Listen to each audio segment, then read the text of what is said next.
المكتب التعاوني للدعوة والإرشاد وتوعية الجاليات بأبها.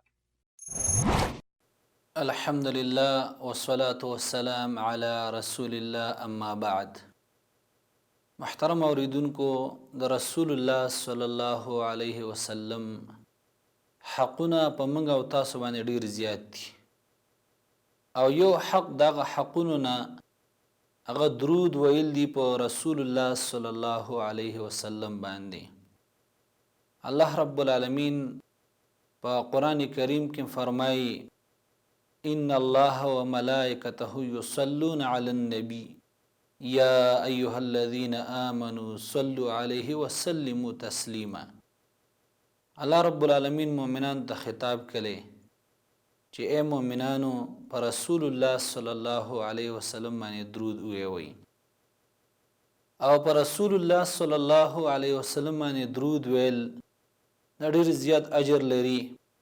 لکه حدیث کې راځي رسول الله صلی الله علیه وسلم فرمایي من صلى علی صلاة واحدة صلى الله علیه عشر صلوات.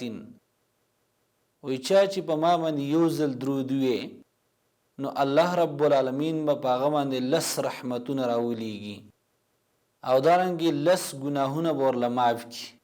دا څونه اجر دی چې الله رب العالمین دی انسان ته کوم چې پر رسول الله صلی الله علیه وسلم باندې یو ځل درود وی الله رب العالمین په 10 رحمتونه نازلی او 10 رحمتونه پر علیږي او 10 ګناهونه ولا معاف کوي.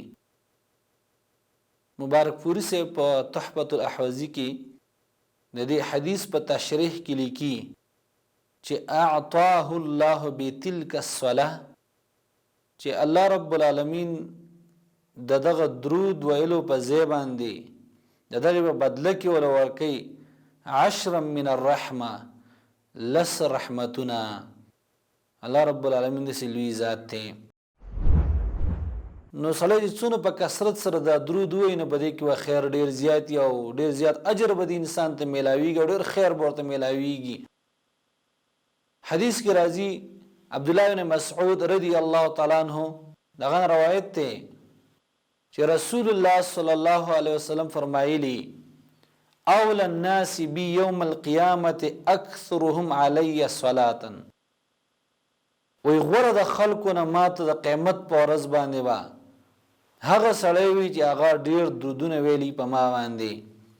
چا ډیر درود ویلي نو دا رسول الله صلی الله علیه وسلم ته ډیر نږدې بلکې د نبی علیه الصلاة والسلام نوم چې ذکر شي نو هم په کار دا چې سړی په دغه وخت کې بیا درود وایي ځکه دا د نبی صلی الله علیه وسلم حق ته. حدیث کې راځي رسول الله صلی الله علیه وسلم فرمایي وای بخیل سړی هغه دی چې ذکر کله شم دا په خوا کې او هغه په ما باندې درود ونه وایي. نو لہذا درود ویل په نبی صلی الله علیه وسلم باندې ډېر ضروری دی او په دې سره ډېر اجر الله رب العالمین سړی ته ورکوي او دا رحمتونه په نازلی او خصوصا د جمعې په ورځ باندې سړی درود ډېر زیات وایي ځکه رسول الله صلی الله علیه وسلم فرمایي وی غوره په ورځو کې هغه ورځ د جمعې ده نو په دې ورځ باندې تاسو په ما باندې درود ډېر ویوئ. نو لہذا د جمعې په ورځ باندې درود ویل دا به ډېر زیات اجر لري. او دارنګه محترم عزتمنو د دې درود ډېرې زیاتې پیدې دي.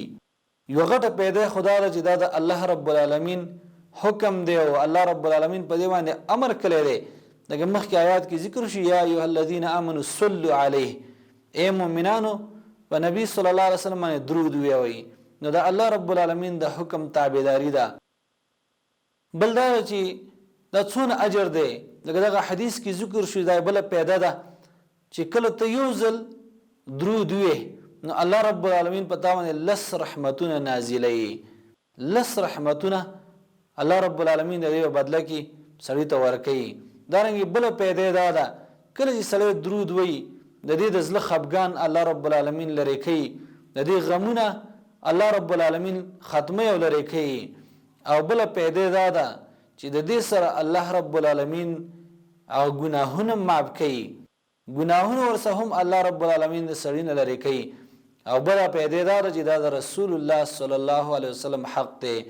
نو محترم عزتمندو، فنبی صلی الله علیه وسلم باندې درود ویل دا پکار دی او ډیره توجه ورکول پکار دی په هر وخت کې، لیکن خصوصا د جمعې په ورځ باندې چې سړی په کثرت سره دا درود وایي او دارنګې د نبی صلی الله علیه وسلم نوم چې کله ذکر کړی شي نو په هغه وخت کې هم درود ویل. الله رب العالمین دې د عمل کولو توفیق راکړي. وصلی الله علی خیر خلقه محمد و آله و صحبه اجمعین.